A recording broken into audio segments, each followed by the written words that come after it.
Salve, salve família, aqui quem fala é o Lutz do canal Cortes Podcast e no meu primeiro mês monetizado eu já fiz $3.000 só seguindo o que esse cara fala no curso dele. Então se você quer ganhar dinheiro com internet e YouTube sem nem precisar aparecer, confere o primeiro link na descrição. Vamos falar da bomba atômica.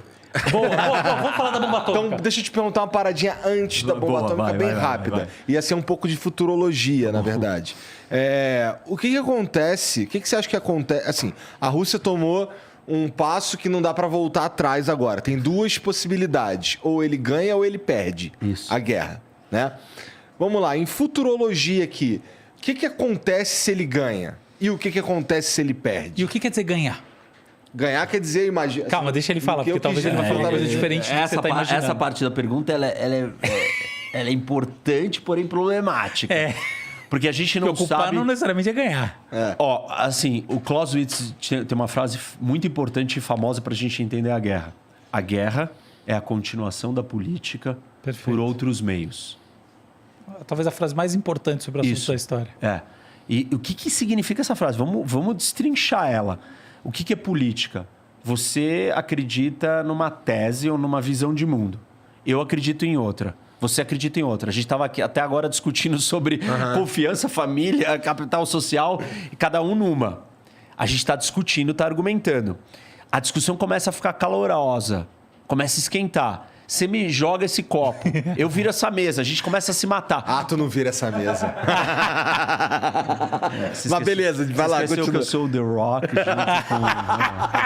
Muito bom. Desculpa, velho. É mesmo, The Rock. Bom, vamos lá. Por que nós estamos se matando? Por uma razão política. E aí eu tô falando política com P maiúsculo. O que é política? Divergência de visões de mundo, de valores, de ideias, de crenças, de argumentos. E aí a gente está se matando por uma razão política. Então, quando eu preciso entender qual é o objetivo político quando a gente fala em guerra. Se não começa uma guerra sem saber onde você quer ir politicamente. Se você fizer isso, você vai fracassar. Nós não sabemos qual é o objetivo político do Putin. Não sabemos. A gente chuta. Imagina. Porque tá na cabeça dele. É só ele, entendeu? Eu não tenho certeza. Eu olho e estudo o assunto e falo assim, eu acho que pode ser isso, isso e isso. Mas eu não sei exatamente qual é o nível do que ele tá...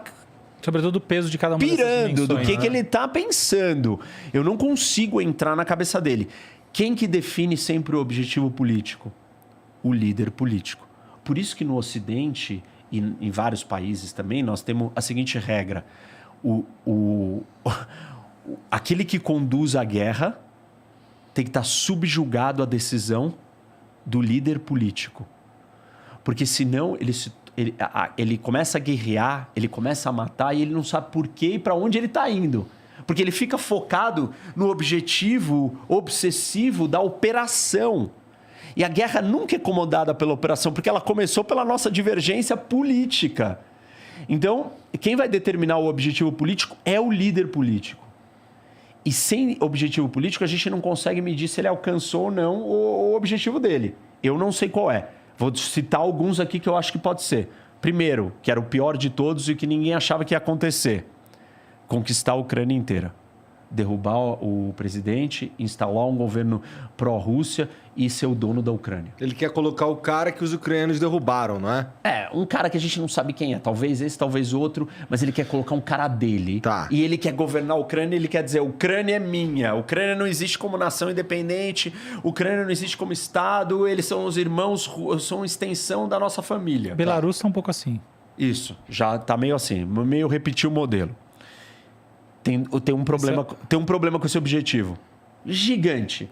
Os ucranianos têm que concordar. 40 milhões de problemas. Isso, os ucranianos têm que concordar e falar assim, eu não vou lutar. Eu aceitei. E assim, eles estão lutando. Então, ele vai ter que ficar lá lutando contra eles para aceitar. O que tem abaixo disso? O primeiro, o mais simples que todo mundo falava, era ele ocupar as províncias do leste. Tornar autônomas e anexar e falar, são parte da Rússia. O segundo objetivo, que eu acho bem plausível, hoje inclusive, ele quer criar um corredor terrestre aqui, que conecta esse pedaço da Rússia por terra até chegar na Crimeia. Ele não tem acesso à Crimeia, aqui tem um mar de Azov. Aí ele construiu uma ponte aqui. Mas a conexão da península da Crimeia a ponte gigante com a Ucrânia é por aqui. Então ele quer vir aqui por terra e recortar, tirar um pedaço aqui dessa parte, falar aqui é um território russo, a Crimeia já é Rússia, então a gente faz isso daqui. Se ele veio até aqui, ele pode olhar e falar assim, vamos um pouco mais e pegar o resto da saída para o mar da Ucrânia. Que aí vai reduzir a Ucrânia demais. Aí vai transformar a Ucrânia num landlocked country, ou seja, um país sem saída para o mar. E aí os países sem saída para o mar são países problemáticos. Sim. Salve as exceções. A Suíça é uma exceção, não tem saída para o mar. Mas por que ela é uma exceção? Porque quem são os 3 vizinhos da Suíça? Alemanha, França e Itália. Pô, se você pegar a Bolívia e colocar a Alemanha, França e Itália de 3 vizinhos dela, a Bolívia vai dar certo. Mais ou menos isso, porque tem uma influência. Agora, países que não têm saída para o mar, 90% desses países no mundo são países muito pobres. São os países mais pobres do mundo e mais problemáticos. Se ele tirar o acesso do mar da Ucrânia, ele fez a Ucrânia ser um país bem inviável, bem problemático. E a última opção, sei lá, a 4ª opção, ele pegar metade aqui da Ucrânia. Não só o leste, pegou esse corredor, mas vem até aqui, pega aqui, tem um rio que corta... Leva Kiev, será não? Não necessariamente, não precisa levar, mas seria melhor que levasse. Mas ele pega metade da Ucrânia.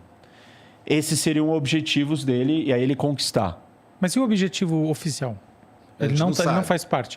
O oficial é, nesse momento... 4. Não, tô falando assim, o manifesto. Porque no momento você perguntar para o Putin, né, tipo, de acordo com a última declaração... Publicamente? Publicamente, assim, eu quero simplesmente, não quero tirar o Zelensky do poder, eu quero simplesmente que a Ucrânia assine que ela não vai fazer parte da OTAN e ela não vai fazer parte da União Europeia. Ele falou que ele queria tirar o Zelensky do poder. Não, foi a última declaração, ele falou que ele não ia invadir a porra da Ucrânia também. Né? Não, sim, mas assim, a última, pelo menos o que estava no New York Times de hoje, é que ele tinha falado assim, inclusive era uma coisa... As exigências. Exatamente. Putin agora diz que ele não faz questão de tirar o Zelensky do poder, o que ele busca de fato é esse pacto de neutralidade duplo em relação à União Europeia, em relação à OTAN. Esse você acha que não é um objetivo, até uma saída elegante nessa situação dele? Acho que ele pode até concordar em terminar com isso, só que o Ocidente nem a Ucrânia... Vão topar isso agora, não tem nem topar dúvida. Isso, não vão topar. Então, ele não alcançou o objetivo dele. Mas você acha que esse não está no Lex? Mas porque é que junto com esse tem vários dos grandes, outros. Né? Esse outro é bem menor, porque ele não envolve... Mas não é só esse, né? A lista que ele deu não é só esse. A lista é uma lista com vários itens. Um dos itens é esse. O outro item é independência do Donbass da região de Donbass. Você tem toda a razão. Então, assim, ele pediu um monte de coisas. A aceitação que a Crimeia é dele, Isso. reconhecimento que a Crimeia é dele, e Donbass como território Donbass com independente. ele e assinar o acordo. Esses são os 3 principais, tem várias outras coisas. Mas mostra aí no mapa pro pessoal em casa Donbass. Tá aqui, ó. Não, ali no... tá, beleza. Para o pessoal ver isso aí... Mais ou menos aqui, assim. Então, porque isso é importante, porque essa visão de pegar Donbass, ela afeta a saída para o mar, mas muito pouco, porque afinal de contas a Crimeia já está ocupada, então essa saída de mar já não está sendo usada pelos ucranianos. Então, muda um pouco a lógica do argumento da saída para o mar, não muda? De perda da saída do mar dos ucranianos, entendeu? Essa exigência, com esses 3 fatores, ela acaba não sendo uma exigência que afeta a saída do mar na prática dos ucranianos hoje em dia. Afeta? Não, ele não pediu que ele quer controlar toda a saída para o mar. Não pediu, tudo bem. Mas o que eu acho... Eu entendi seu ponto e eu estou concordando com ele, o que ele quer... Não, só quero tudo saber bem, tanto faz. Se está valendo agora esse objetivo. O que eu acho que não é o que ele pediu, porque ele pediu qualquer coisa. Uma das coisas que ele pediu é uma coisa que não vai ter. Então, eu não acho que é real. É um puro blefe, uma pura retórica. Isso que eu queria saber. É só para parecer bonitinho, estou aqui negociando. Isso que eu queria saber. Esse não é um objetivo real, não é o objetivo real dele. Não é o objetivo... Eu não acho que é o objetivo real. Que é a sua visão do conflito. É o objetivo do que ele está falando que é plausível de ser falado. Perfeito. Então ele está falando isso, mas eu não acho que é o objetivo real. No fundo, é muito mais imperialista o objetivo real. O objetivo real dele é reconstruir o Império Soviético. E o que acontece se ele consegue esse objetivo? Qual é a reação do mundo, na tua opinião? Futurologia. Qual dos objetivos? Qual dos 4? Se ele consegue qualquer objetivo dele. Ó, não, é que ele listou 4 maneiras. Não, vamos lá. Se qualquer um deles, se ele conseguir qualquer um deles, quais são as mudanças? A Europa entra em pânico. A Europa está em pânico. Nós teremos uma corrida armamentista no mundo, principalmente na Europa. Isso já foi demonstrado pela Alemanha, que já saiu a público e disse que vai gastar 100 bilhões de euros em defesa. A Alemanha saiu do seu limbo geopolítico. A Alemanha saiu da sua dormência pacifista. Ela vai gastar com armamento. Lembra um dos objetivos no começo da nossa conversa que eu falei que era manter a Alemanha calma? Isso foi quebrado. A Alemanha virou e falou, não vou ligar o Nord Stream 2, que é o gasoduto que conecta ela com a Rússia. Está dando armas para a Ucrânia, uma coisa que a Alemanha nunca fez, e falou, gastaremos com defesa. E os ambientalistas da Alemanha falaram assim, estamos dispostos a religar usinas de carvão para não depender mais do gás russo. A sociedade alemã fez uma grande quebra nesse momento. Nesse ponto eu entendo que você falava de nacional, que você estava falando, apesar de eu discutir a questão da confiança como conceito, você tem absoluta razão. Por exemplo, essa é uma coisa que muito difícil de acontecer num país como o Brasil pela questão de sua formação histórica. Então, só lembrando pro pessoal que está em casa, eles se juntaram, que esse conceito então abriram é muito legal. Bom exemplo para retratar. Você abrir mão da sua ideologia. Isso. Ambientalista, exato, que é um dos lugares onde isso é mais forte. O Partido Verde na Alemanha é o partido que tem mais assentos no parlamento no mundo. Porque a Alemanha, pós-Segunda Guerra, pós-destruição, pós-medo e ameaça de ser o centro de um combate nuclear, ficou paranoica, ficou pacifista e ficou muito ambientalista. Sim. Tem ainda a questão da Alemanha Oriental ter fábricas bastante poluentes, que foram... O pessoal bom saber em casa, mas é isso aí. Isso. E aí o que acontece? Então, a Alemanha mudou de paradigma. A Europa mudou, a Polônia vai mudar. A Finlândia e a Suécia falaram que vão entrar na OTAN. E como que os russos vão receber a Finlândia? Os russos sempre disseram para a Finlândia, se você entrar na OTAN, acabou, eu vou te invadir. Em 1939, os russos invadiram a Finlândia. O Winter War, Guerra do Inverno. Os finlandeses, com muito menos soldados, venceram os russos. E essa vitória foi conquistada com esquis, toda a sociedade amadora, ninguém sabia nada, perderam 11% do seu território, mas não foram ocupados pelos russos. Foi uma grande derrota de um exército ínfimo, pequeno, num país nanico, e os russos não conseguiram vencer. E foi uma guerra no inverno, começou em dezembro, debaixo de neve pesada. E a Finlândia vai falar agora, depois disso daqui, vai falar, eu vou entrar na OTAN. E aí o que os russos vão fazer? Esses países aqui todos vão se armar, todos. Polônia vai exigir tropas americanas aqui no nível máximo.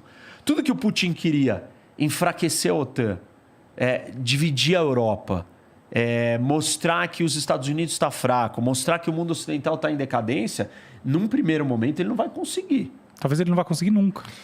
Tem problemas. Isso daqui vai gerar uma crise de refugiados. Já está gerando. Já tem gente que já está falando em 2 milhões. 1,5 milhão certo. Já entrou 1,5 milhão de refugiados para cá. Quando teve a guerra da Síria, aqui, ó, 1,3 milhão. E a guerra da Síria causou todos aqueles estragos que eu falei. Divisão política, Brexit. E agora a gente está tendo muito mais gente. Agora a gente já tem quase 2 milhões... Mas e se falam em 5 milhões. Tá, mas tem só uma diferencinha, acho que... Tem, não sei importante. Já sei qual que você vai falar. Isso aí, então toca pau, explica para o pessoal Não, fala aí. Culturalmente não é a mesma coisa. Isso, não é a mesma coisa. Os poloneses estão mega simpáticos, super empatia, Ucrânia, povo irmão, falam quase a mesma língua, são parecidos, são iguais. Tem uma questão religiosa também, porque... Isso, são muito parecidas. É gente de espírito liberal na Europa, né? Então funciona mais. Gostaram, estão gostando. Mas... 5 milhões... 5 milhões pesa. Pra caralho. 5 milhões tem um problema. Pressão em emprego. Transporte, moradia, educação, saúde. Você afeta a estrutura organizacional do país. Não é só uma questão assim, ele fala a mesma língua que eu, ele é parecido comigo, ele tem a mesma história igual, a gente já dominou ele lá atrás. Não é só isso. Não. É pressão social. E isso vai causar problema. Deixa eu fazer uma pergunta para você. Como que é, não sei se você sabe, a questão etária na Ucrânia e especialmente dessas pessoas que estão fugindo, esses refugiados e refugiadas. Porque uma questão importante na Europa hoje em dia é o envelhecimento da população. Então, é muito diferente se vem gente do seu país mais velha e gente mais nova. Então, você tem alguma diferença, alguma especificidade na Ucrânia? Olha, assim, a gente não tem os números certos, mas tem todo tipo de gente. Tem gente jovem e tem gente mais velha. Mas é um país mais de velhos? Porque a Ucrânia é um que eu nunca fui. Assim, eu não sei o perfil demográfico assim de cabeça. Que essa é uma questão que vale a pena olhar, né? Porque isso muda. Na eu sei que a Polônia está estagnada. Tem uma população estagnada há muito tempo. Polônia, muito exemplo tempo. Perfeito você está falando. Porque assim, você anda na Inglaterra, sobretudo Londres, cara, o que tem de polonês trabalhando nas coisas e o pessoal jovem. Porque a verdade é que você vai num prédio, qualquer lanchonete, né, em Londres, não, cara, não tem funcionário. Os caras não, entendeu? E quem é que atende nesses lugares? Os hotéis, todos os hotéis de Londres, tudo. É sempre gente do leste europeu mais jovem. Então tem uma diferença. Existe um espaço para colher mão de obra. A Europa está desesperada atrás de mão de obra. Só que é mão de obra jovem. Então, mas porque é para trabalho essa mão de obra saiu em busca de oportunidade de vida melhor. Isso daqui é gente fugindo da guerra. Então vem todo tipo de gente. Mas falando assim, uma coisa é você receber gente de 20 anos com baixa qualificação. Para esse povo tem emprego adoidado na Europa. O Google Trends. Outra é você receber de 50. Da Rússia, o número de pessoas procurando visto, passaporte, migrar, explodiu nas últimas semanas. Quem é que está fazendo isso? São os russos jovens. Falando, acabou, esse país acabou. Sim. Tipo, sanção econômica, o cara pirou, o Putin enlouqueceu. A gente não vai sair disso daqui em 10, 15, 20 anos. Não vai resolver isso tão rápido. É uma intuição boa mesmo. Eu faria isso se eu tivesse 20 anos. Então tá explodindo. Agora, aqui tem ataque. Então tem gente mais de outras idades, mais idosas, vindo e migrando. Só que o ponto principal aqui do problema é a questão da sobrecarga social. Isso, que é maior quando você tem pessoas mais velhas, justamente. Isso também. E vai ser problemático. Então, a gente não sabe quanto que essa União Europeia vai se manter unida nessa ideia de porque uma das coisas que mitigou um pouquinho a Síria foi que foi um monte de jovem. Porque é um país... poderia ser ainda pior o conflito. Mitigou, mas mitigou, assim, na Alemanha porque causou toda a divisão que está na Europa, né? Ascensão de partido neonazista na Alemanha. Não, total. Mas assim, poderia ter sido pior, né? Porque, pelo menos, assim, na Alemanha, que recebeu muitos sírios... A Alemanha sempre tem muito emprego e tinha muito emprego de baixa qualificação para jovem. Tipo, você atender no coffee shop. Isso aí tem de monte. É só esse ponto que eu estou comentando. Não, assim, a gente não sabe quem... Assim, os números nem são precisos. Quantas pessoas já saíram, entendeu? Tipo, tem gente já falando em 2 milhões. 1,5 já está colocado. Mas você não sabe a idade dessas pessoas. Enfim, exatamente. Não tem como saber nada agora. Tá uma loucura. O que vai acontecer além disso? A Rússia ela vai ter que dobrar a aposta. Putin, assim, dificilmente ele vai recuar, porque as pressões internas vão ser maiores, as pressões externas estão sendo maiores. A gente vai ver uma aproximação da Rússia com a China. Isso é um grande perigo e problema. A gente vai ver, talvez, esses países ditatoriais... Já estamos vendo, né? Já. Mas é que quando ele depender menos daqui, ele só vai poder depender de lá. E isso vai criar um laço maior dos dois. Isso é um problema, porque são duas grandes ditaduras. E a China, mais uma vez, vai capitalizar muito em cima da situação, né? Porque você poder negocie com alguém internacionalmente que só pode negociar com você. Isso. Meu Deus. Isso. E alguém que tem muitos recursos naturais e alguém que precisa de muito recurso natural. Porque a China e a Rússia, elas são complementares. Um tem muito para vender e o outro precisa de muito para comprar. Então, tem uma aliança natural. As duas têm um projeto totalitário. Então, a gente vai ver essa onda não liberal vindo para cima mais agressiva. Aí, a grande decisão, o momento decisivo que eu entendo do Ocidente é como o Ocidente vai rebater tudo isso. Nós vamos nos perder na nossa última ou constante guerra cultural, polarização, divisão interna ideológica de discussão de coisas pequenas... Ou nós vamos entender a gravidade do que está acontecendo no tabuleiro do mundo, vamos se unir e vamos falar... Não, nós temos que ir junto caminhar para um lugar. Eu concordo muito com o que você está dizendo, cara. E se o Putin não atingir o objetivo? assim, dos 4 objetivos... Vamos dizer que ele falhou na guerra. Ele foi expulso da Ucrânia, que vai ser a coisa mais linda do mundo. Se ele for expulso da Ucrânia... Eu vou dar uma festa, ó, quem tá assistindo tá convidado. Assim, pode todo mundo primeiro na minha casa. Centenas de milhares de pessoas. Ele vai sair muito fraco e provavelmente ele será derrubado. Com certeza. Ele vai ser derrubado. Então, e a gente volta para um estado de normalidade no mundo? Não, porque quem vai assumir o poder na Rússia vai ser um outro Putinzinho. E aí a gente vai ter mais ou menos um fenômeno parecido na Europa, de armamentista e tudo mais. Se ele perder, talvez eles fiquem mais calmos. Tá. Tipo assim, foi uma experiência ruim, mas ok, perdeu, relaxa, gente, vamos viver em paz. Vai ser interessante ver a reação da China, se ele perder. Porque isso muda muita coisa no tabuleiro de como a China vai se comportar daqui para frente. Se ele perder, tu acha que as sanções afrouxam? Afrouxam. Porque aí vai vir um outro governo e vai falar, não, ele errou, ele perdeu, nós perdemos, nós somos fracassados, tá tudo bem. Pro povo russo isso é melhor. E aí eles vão falar assim, não, vamos ajudar a Rússia a voltar, senão a gente vai alimentar um outro louco.